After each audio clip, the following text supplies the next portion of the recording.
Bonjour et bienvenue dans l'Almanach des Faits Célestes. Je suis Claire Henrion, animatrice astronomique, chroniqueuse céleste et astrologue qui vous emmène de semaine en semaine ou plus précisément de phase lunaire en phase lunaire, vous préparez à voir ce que vous allez voir dans le bulletin astronomique et savoir ce que vous ne verrez pas dans les commentaires astrologiques et réfléchir un petit peu à ce que les configurations du moment nous renvoient sur nous-mêmes et l'état du monde, enfin, et de notre monde, à chacun d'abord, hein, et évidemment notre monde collectif qui est la planète Terre dans son système autour de l'étoile Soleil, enfin avec autour de son étoile Soleil dans son système. Et en fait, l'univers, hein, je reviens là-dessus parce que cette semaine, j'ai participé à une vidéo avec Franck Attem dans le cadre de son université de métaphysique. L'univers, ben, on est chacun le centre de notre univers. C'est ce que définit parfaitement la sphère sujet du soriastre, c'est-à-dire la sphère locale, celle dans laquelle on a les deux pieds sur le sol et la tête dans les étoiles, si on veut bien, et où on observe le ciel. Donc, chaque lieu a une vision différente du ciel. Je l'explique un peu dans le bulletin astronomique tout à l'heure en disant, je le répète souvent, mais que par exemple pour un lieu donné, les étoiles se lèvent toujours au même azimut, c'est-à-dire dans la même direction, culminent toujours à la même hauteur et se couchent toujours au même azimut. Donc ça peut être repéré éventuellement par un élément de paysage, un relief, une montagne ou un monument. Et tout cela est fort intéressant. Et on va revenir aux commentaires astrologiques. Donc pour cette période du 22 au 29 mars 2025, la quatrième phase de la troisième lune d'hiver nord, été, sud. Donc nous allons arriver ensuite dans la première lune de printemps, le 29, après l'éclipse de soleil dont je vous ai largement parlé au niveau de l'observation dans le bulletin astronomique. Donc, merci pour vos commentaires, vos likes et vos partages et votre petit tip si vous le pouvez. Je suis toujours ravi de poursuivre avec vous. C'est mon fil conducteur, la chronique des événements célestes et puis l'enseignement du soriastre. Alors, je rappelle que le cours Astroloutil est lancé et qu'il suffit déjà de vous inscrire pour aller découvrir ce qu'il en est. Il y a l'introduction et deux premiers modules gratuits et que nous avons entamé la session déjà vendredi dernier et nous continuons demain par un deuxième cours en vidéo, bon, qui sont eux à partir de là dans la partie payante du cours. C'est pas bien cher pour euh, une connaissance qui décoiffe, inouïe, qui réunit, qui permet de justement créer les ponts, les liens entre les différentes connaissances, cultures, religions, spiritualité. Tout peut être relié quand on a la compréhension du soriastre avec ces quatre référentiels qui suffisent, qui sont nécessaires et suffisants pour faire le tour d'une question et que nous avons trouvé dans les sphères célestes, donc les référentiels qui décrivent les différentes sphères célestes qui peuvent nous concerner, à savoir la première, nous-mêmes, nous sommes le centre de notre univers, et l'univers pour nous n'est que ce dont on est le centre. Donc après, on passe dans un monde commun, oui, effectivement, la Terre, donc ça c'est le point de vue de l'objet, et puis en fait, on est nulle part ailleurs que dans l'instant présent de notre relation, du fait d'être incarné, effectivement, on développe un ego pour s'identifier, qui se confronte à d'autres semblables. Et donc, en fait, c'est ce qu'on vit tout le temps, et c'est le thème qu'étudie l'astrologie, c'est le référentiel relation, où on plaque en fait la sphère locale du sujet sur l'écliptique, c'est-à-dire le parcours de la Terre autour du Soleil. Mais vu de la Terre, c'est le parcours apparent du Soleil en une année. Donc, en tout cas, sur la scène sur laquelle on vit, la Terre, c'est la scène sur laquelle on s'incarne et où on joue notre potentiel individuel. Et puis après, on prend le recul complet et on considère en réalité, pourquoi toutes des apparences, en réalité, c'est la Terre qui tourne autour du Soleil avec ses consoeurs, les autres planètes. Et donc, on a le point de vue héliocentrique, celui du fin fond des choses, quoi, mais pas celui qui s'exprime, qui se matérialise, qui se manifeste dans l'espace-temps. Donc, on a le non manifesté, structure, énergie ou intégration, sujet. Un sujet, c'est son monde intérieur en soi. Intégration, c'est l'ensemble des concepts qu'on a ensemble, quoi. Notre mental collectif, si vous voulez, qui évolue beaucoup plus lentement et dont il est important de tenir compte et qui permet, quand on regarde les thèmes, d'avoir une petite idée de la, l'ambiance mondiale. Voilà, je vais donc commencer. Je voulais vous partager, alors tout à l'heure, je vous ai parlé de la vidéo avec Franck Hatem. Là, j'étais en train de regarder une vidéo qu'il faut absolument euh, communiquer aussi, que je veux absolument partager. C'est sur Nurea TV, un spécialiste de Camille Flammarion. Alors je sais que parmi nous, nous avons Didier Massoul, qui est également un grand spécialiste de Camille Flammarion, et je pense pas qu'il dénigrera tout ce que dit ce monsieur, qui en est très proche aussi, d'ailleurs peut-être qu'ils se connaissent. C'est hyper intéressant. Donc je vais peut-être même mettre directement le lien en bas de cette vidéo. Et puis sinon, ben, qu'est-ce que j'ai pas dit avant de commencer? Ça fait un moment. Alors on va passer sur les thèmes et puis s'il me manque des choses à vous dire, je reviendrai. Vous voyez, aujourd'hui, je suis toute seule. Mes amis ne m'ont pas abandonné, mais ils doivent être occupés. Alors, je fais quand même. Je sais que je suis avec vous, mais je vous invite vivement à venir participer au direct. Alors voilà les thèmes. Je vous montrerai sûrement le RET. Le thème de cette nouvelle lune, donc, qui donne lieu à une éclipse de soleil partielle que nous pourrons observer à- aux alentours de midi, un petit peu avant midi, donc le samedi 29 mars. Un samedi vers midi, c'est quand même top, hein. Donc munissez-vous de lunettes d'éclipse. Alors du coup, que se passe-t-il? On a toutes les planètes, ou presque, qui sont avec le Soleil. Bon, la Lune, parce que c'est la nouvelle Lune, elle est à son nœud ascendant, puisque c'est une éclipse. Et dans le secteur, on a Saturne, Vénus, Mercure et Neptune, dans cet ordre-là, au moment de la nouvelle Lune, parce qu'avec les rétrogradations de Mercure et de Vénus, il se fait de drôles de pas de chassés-croisés.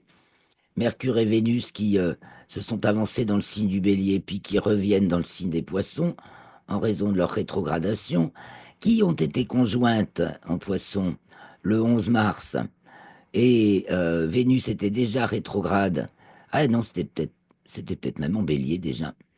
Vénus était déjà rétrograde, donc elle devait être en Bélier, oui, effectivement. Et Mercure ne l'était pas encore. Puis Vénus a continué à rétrograder, Mercure rétrograde aussi, mais elles ne vont pas se retrouver conjointes, du moins en géocentrique, car elles le sont en héliocentrique, comme vous pouvez le voir ici. Elles viennent d'être conjointes. Et donc on a nos trois rapides, hein, Mercure dans l'ordre de rapidité, Mercure, Vénus, Terre, et qui se trouve opposé à Neptune. Tout ça dans le plan au degré équinoxiaux. Donc c'est une bascule, hein, indiquée par le signe balance, balance bélier, bah, bascule, hein, changement de dominance. Les trois rapides, donc le people, hein, tous les gens, les gens, tout ce qui vit, tout ce qui bouge, tout ce qui crée, tout ce qui crée des liens, tout ce qui se manifeste hein, sur cette planète Terre. Waouh! Alors avec des tensions, un demi-carré à Mars, opposé Neptune, donc ça brasse le petit E, hein, c'est-à-dire l'émotion, l'existence, oui, c'est émotion, c'est de l'émotion. Existence intensive, Vénus, Mars et Neptune. Allez, un petit coup sur l'arrêté. Vénus, Mars et Neptune, les trois qui sont concernés par le niveau existence en tant que but. Donc, concentration sur l'existence, sur soi, là, sur le centre de l'être actif, là, ce qui est notre noyau, notre point central, celui qui fait qu'on se sent exister et à partir duquel on aborde le monde. Je reviens sur les thèmes. Donc voilà, et c'est donc il y a basculement, hein, il y a bascule, il y a pas de problème, il y a pas de problème. Du point de vue mondial, il y a bascule. Tension, c'est pas facile. On sait qu'on est au niveau mondial pour parler de paix, qu'on attend que ça avance, mais c'est pas facile.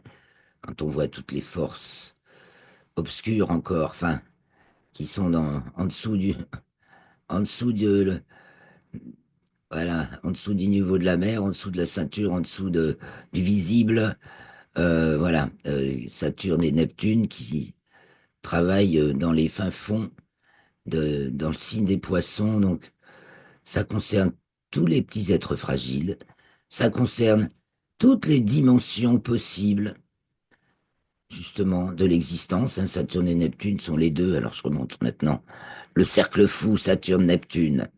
Hein, c'est de l'existence à la transcendance, Saturne, et de la transcendance à l'existence, Neptune. Donc, duo, duel de l'existence et multiplicité, pluralité de la transcendance. Donc, complexification, on s'enfonce dans des choses complexes avec Saturne, et puis émergence de trucs qu'on comprend pas, qu'on connaît pas, enfin, à moins qu'on ait la connaissance, bien sûr. Si on est dans l'axe, si on est aligné, on comprend, on se laisse porter, on a l'intuition, et c'est comme un vaisseau qui nous pousse, qui nous emporte dans notre vie. Donc ça peut être une bonne vague ou une mauvaise vague, c'est les vibrations, justement. Bonne vib ou mauvaise vib. Donc voilà, tout ça, et donc ce Neptune qui nous parle aussi de la plus grande vastitude, donc de toute l'humanité. On sent bien que l'humanité bascule. Alors il y a toujours la protection des planètes de transcendance, Pluton, Neptune, Uranus, toujours en belle figure harmonique en héliocentrique depuis 2024. Euh, ah oui, puis ça se précise, hein. Ça se précise parce que Pluton a deux Verseaux. Là, elles sont pas dans les signes. Neptune est encore en Poisson et Uranus encore en Taureau, mais ça va changer dès le mois de mai-juin. Là, Uranus arrive en Gémeaux et Neptune entre en Poisson. Neptune entre en Bélier en héliocentrique, c'est dans quelques jours. Et en géocentrique, c'est le 30 mars, hein. C'est-à-dire que le lendemain de l'éclipse, Neptune fait sa première entrée en géocentrique dans le signe du Bélier. Je vous dis que ça, là, il y a une vague qui l'emporte, quoi. Nouvelle tête, ça change. Donc là, les choses qui sont, on voit les rivalités. Hein, qu'est-ce qu'empêche de faire la paix si on se penche sur cette question? Euh, des rivalités de pouvoir, bien entendu, des avantages âprement discutés peut-être. Et puis on a le carré de Mars et Uranus en hélio, alors qu'en géo c'est un sextile Mars-Uranus, donc on a l'impression d'être propulsé, aidé, ça marche. Il y a quand même un demi-carré Lune-Uranus, enfin nouvelle Lune-Uranus, donc Soleil-Uranus, donc quelque chose d'imprévisible qui bouscule tout. Bon, c'est la même chose, hein. Alors Mars harmonique en géocentrique, qui met Mars quand même qui crée une division qui manifeste, qui est la division de la cellule. Donc on est dans la division de la cellule. Alors tout semble aller pour le mieux dans le meilleur des mondes, mais il y a une nouvelle donne qui vient ping bousculer. On peut le voir aussi comme ça, un surordre, hein, une surautorité qui est dans nos amis. Double autorité, d'ailleurs, on est un peu pris en sandwich entre Trump et Poutine, pour dire vite, entre la Russie, représentée par le Capricorne, bon ben ça se passe, et les États-Unis, la gouvernance des États-Unis, plutôt représentée par les Gémeaux. Donc on a Jupiter en Gémeaux, carré à Saturne-Neptune, ça nous parle bien du nettoyage des bas-fonds aussi. Voilà. Donc toutes des procédures hyper complexes en fait.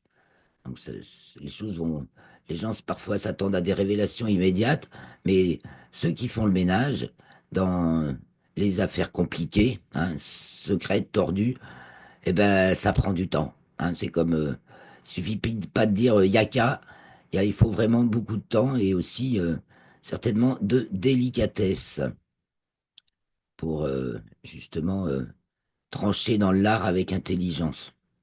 Beaucoup de délicatesse. Et chez nous aussi, donc. Et nous, on a donc tout le paquet. Alors, qui c'est qui est au milieu du ciel, là, carrément? Le nœud ascendant. Non, Saturne. Saturne est carrément au milieu du ciel, donc culmine. Non, c'est pas Saturne. Si.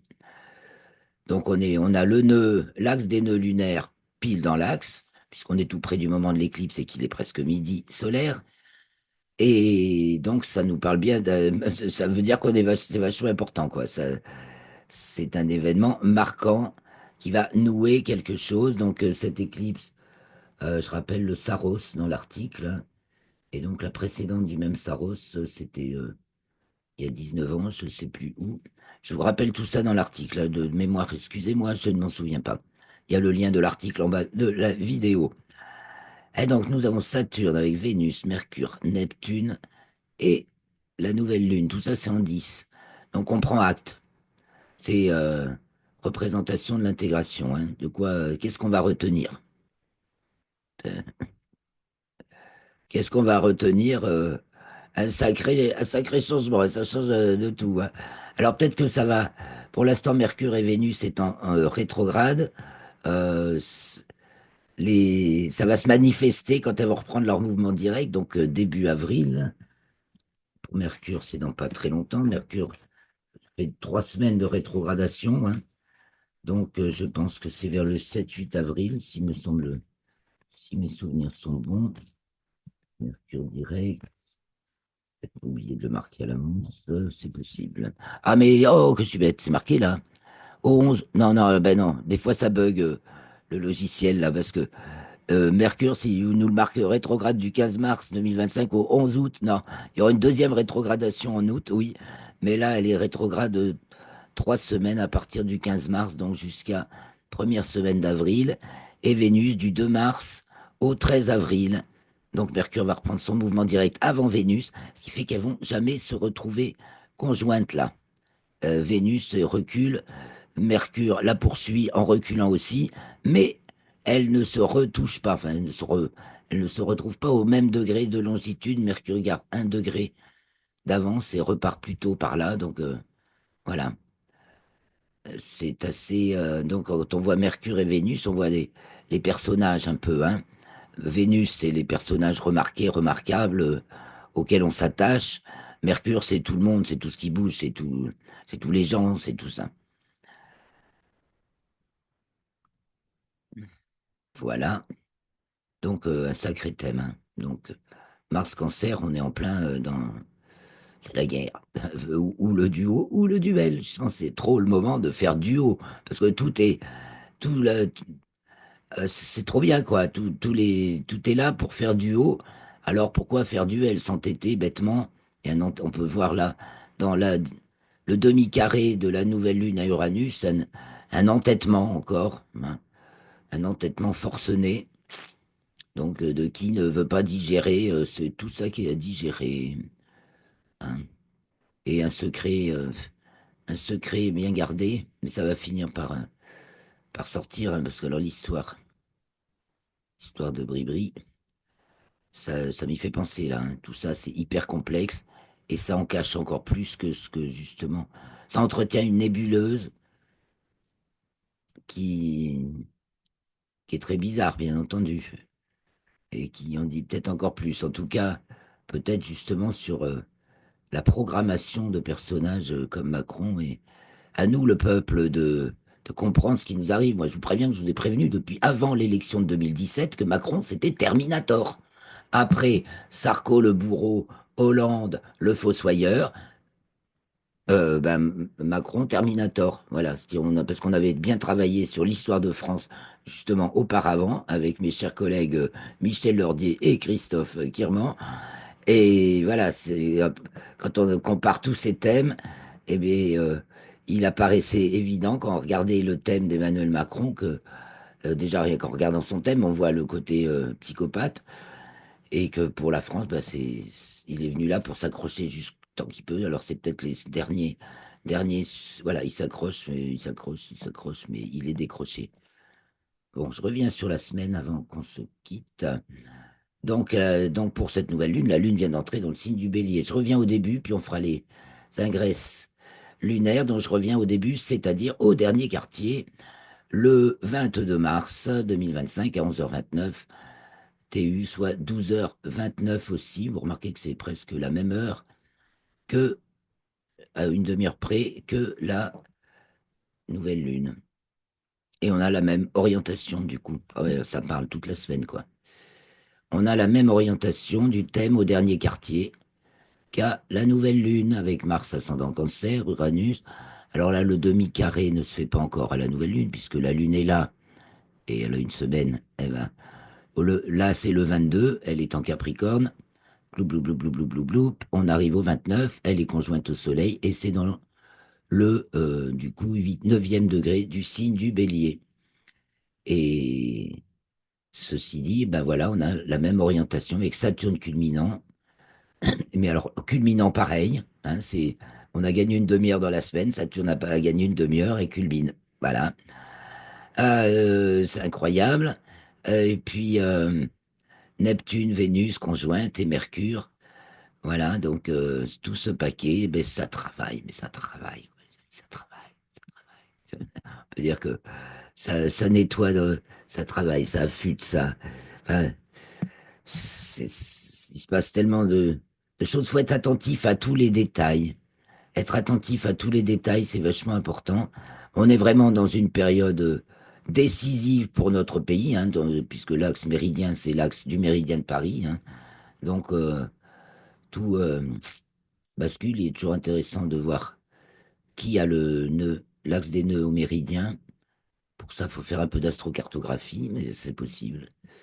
Qui a l'axe des nœuds méridiens? Il faudrait que je regarde ça avec Zodiac. Voilà.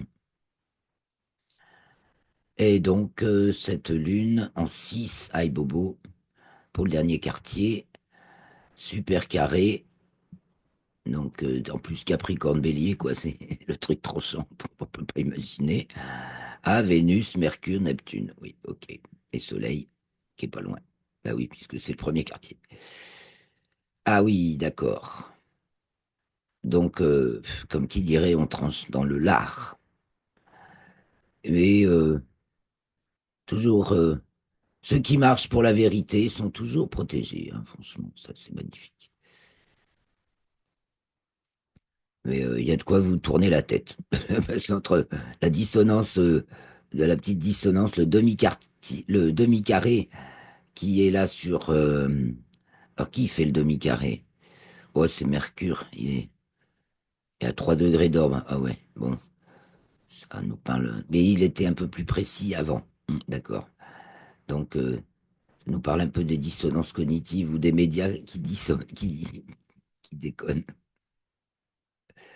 Et donc toujours Mars en cancer, donc toujours deux corps, hein, un corps qui se sépare en deux, il n'y a pas un corps qui se sépare en deux, ben, avec ceux qui tendent vers la vérité, hein, et l'élévation, les bons amis d'ailleurs, et ceux qui sont amis du cafouillage.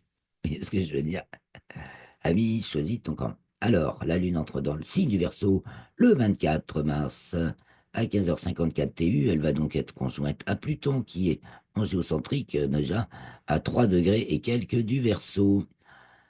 Et après va rétrograder, mais elle reviendra plus en Capricorne à partir de bientôt, du mois de mai. Donc, nous retrouvons une opposition Mars-Pluton. On l'avait plus là, hein. Non, mais Mars étant maintenant direct et avançant dans le signe du cancer, elle recommence à former une opposition à Pluton. Là, pour l'instant, elle la forme plutôt à la Lune, mais comme la Lune va être conjointe à Pluton, ça va déjà être sensible. Donc on revient sur, voilà, sur la problématique de résoudre les conflits les plus graves. Il n'y a pas photo. Donc Uranus est culminant là. Donc sur autorité, on peut s'attendre à qui a la surautorité taurienne, le canal d'énergie, l'aspirateur suprême. Tout le monde est obligé de le suivre, chercher. Il vient des terres du milieu de l'Amérique du Nord et il dirige sur la côte ouest. Voilà. Et puis alors, là, on a notre Jupiter Gémeaux en suspens, si on veut voir notre gouvernement plus national. Et là, il n'y a rien. Pas d'aspect. En, en sphère locale, mais c'est chez moi. Jupiter est en 11 avec un beau trigone à Lune-Pluton. Donc ça peut être la grosse richesse. Waouh! Je vous préviens, hein, si c'est le cas. C'est local. C'est pour moi. Chacun après peut faire son thème local. Et ouais, parce qu'il faut. Mais pour faire ça, il faut avoir le logiciel Zodiac. Et je peux m'arranger avec André van der Linden pour que vous ayez droit à un prix avantageux sur ce logiciel qui coûte à peu près 300 euros si mes souvenirs sont bons.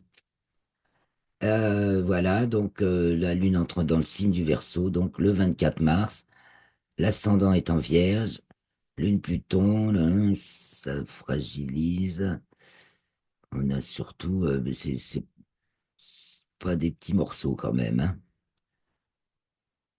Et donc on expose encore beaucoup tout le côté cafouillage.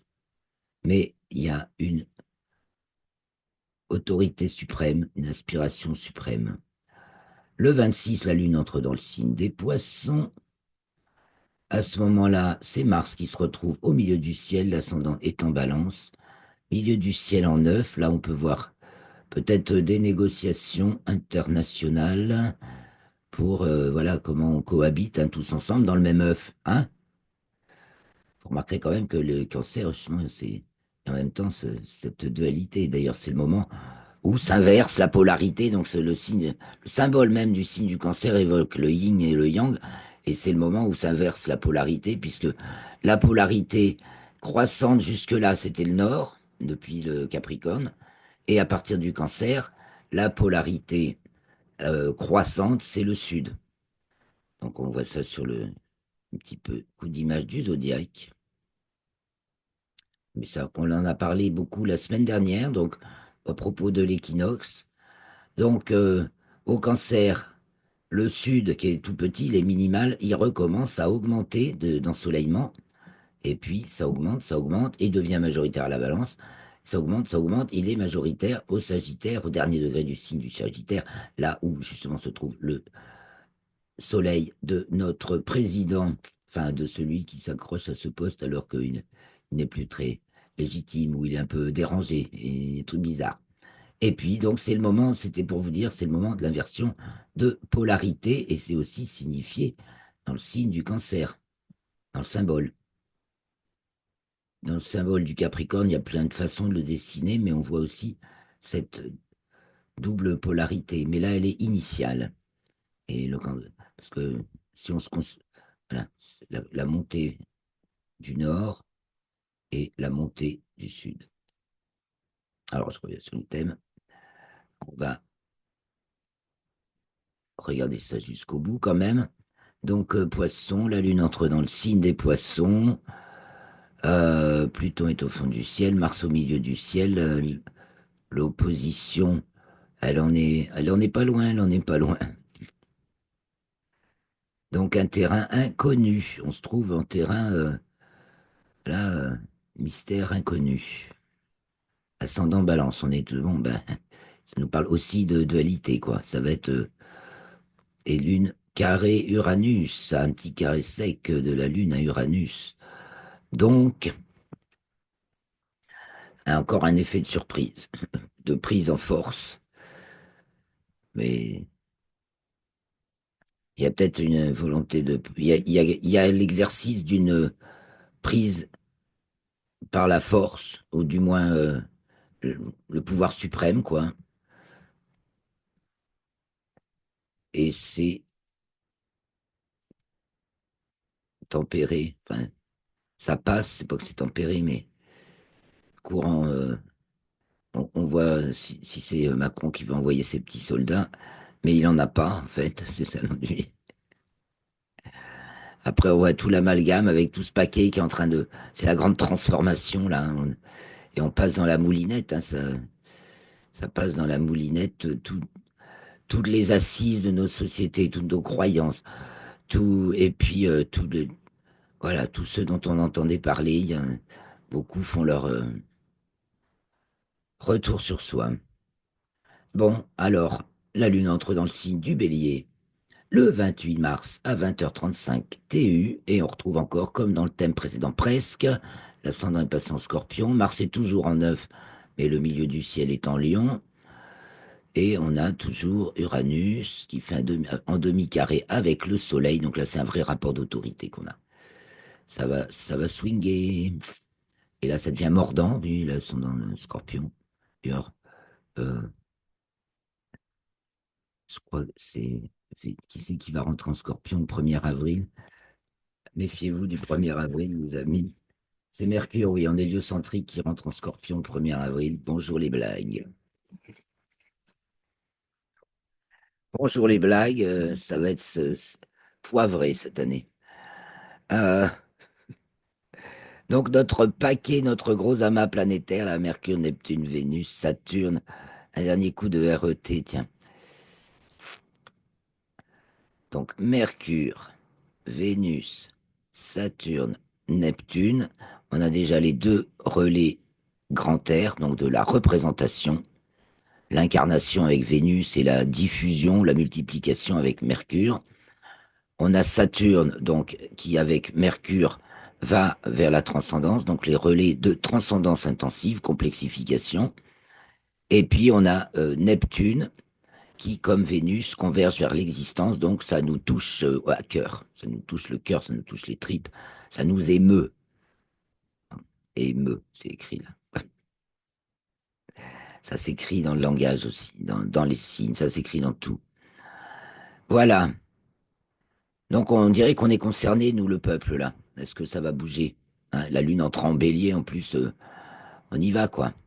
Le peuple serait-il en train de se soulever, là, de sortir sa tête, enfin? C'est le signe du bélier, la tête. On y va, les amis. Et donc, on se retrouve à cette nouvelle lune le 29.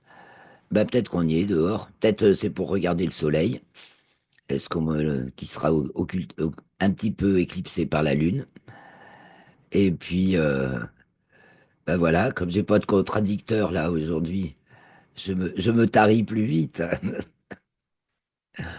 N'hésitez pas à mettre vos commentaires, c'est vachement important. Je suis très contente de pouvoir y répondre. Merci donc de vous abonner, de plus en plus nombreux. N'hésitez pas aussi à aller voir le bulletin astronomique, car je vois bien que il y a 2 fois plus de gens qui regardent les commentaires astrologiques que le bulletin astronomique. Mais si vous voulez vraiment bien comprendre, les amis, bah, commencez par mettre les pieds sur terre et la tête dans les étoiles, pour de vrai. Et après, vous comprendrez mieux ces cartes qui sont des représentations. Elles vous parleront beaucoup plus. Je vous parle pas non plus souvent des latitudes, des déclinaisons ici et des hauteurs là. Et ça fait partie aussi de l'analyse subtile de la gamme, de tout ce qu'on peut voir. C'est trop rapide. Donc si vous voulez en savoir plus, apprendre aussi à interpréter un thème vous-même, n'hésitez pas, inscrivez-vous au cours parce que je me suis fait un grand plaisir d'enseigner pas à pas cette merveilleuse découverte du soriastre, cette merveilleuse astrologie qui répond à toutes les questions si on s'y penche un petit peu, avec des clés universelles et voilà, si vous voulez résoudre les problèmes, il n'y a pas de problème, il y a que des solutions. Bon, je vous quitte jusqu'à la semaine prochaine, certainement jeudi, donc 27 probablement, jeudi 27, puisque ça se décale un petit peu. Et je vous embrasse, je vous souhaite une très belle semaine. Soyez plein d'énergie. On est fatigué, tout le monde le dit, on est fatigué. Attendez, oui. Il y a beaucoup éléments de fatigue. Peut-être que la rétrogradation de Mercure et Vénus, ils sont pour quelque chose. Donc on se prépare. C'est un peu comme si on se prépare à toucher le fond. Ça y est, on y est presque, hein. Il y en a qui disent qu'on a déjà touché le fond. Enfin, c'est chacun pour soi, dans son univers à lui. Peut-être que vous l'avez déjà touché et vous êtes déjà en train de remonter. Peut-être que vous allez le toucher très très bientôt et vous allez remonter aussi. Parce que voilà, c'est Uranus, c'est la remontée aussi. Oui, on touche le fond ici et chou, on remonte. Il n'y a que si on s'accroche à son panache personnel, là, on va prendre une claque. Bon. Je vous embrasse, je vous remercie beaucoup de votre attention et je vous souhaite une très bonne semaine. Portez-vous bien, à bientôt.